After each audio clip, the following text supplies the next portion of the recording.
বেড়েই চলেছে স্বর্ণের দাম। ঈদ উল ফিতরের আগে আবারও বাড়ানো হয়েছে স্বর্ণের দাম।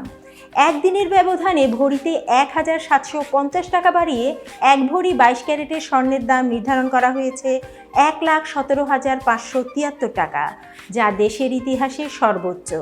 গত সোমবার ৮ এপ্রিল এক বিজ্ঞপ্তিতে বাংলাদেশ জুয়েলার্স অ্যাসোসিয়েশন জানিয়েছে, আগামীকাল থেকে নতুন এই দাম কার্যকর হবে।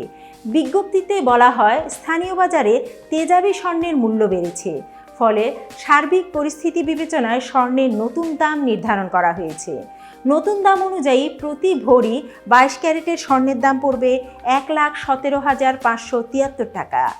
৭১ ক্যারেটের প্রতি ভরি ১,১২,২০৮ টাকা, ১৮ ক্যারেটের প্রতি ভরি ৯৬,২২৮ টাকা এবং সনাতন পদ্ধতির প্রতি ভরি স্বর্ণের দাম ৮০,১৯০ টাকা নির্ধারণ করা হয়েছে। এতক্ষণ বার্তা বৈঠকের সাথে থাকার জন্য ধন্যবাদ। নতুন নতুন সংবাদ পেতে বার্তা বৈঠকের ইউটিউব চ্যানেল ও ফেসবুক পেজের সাথেই থাকুন।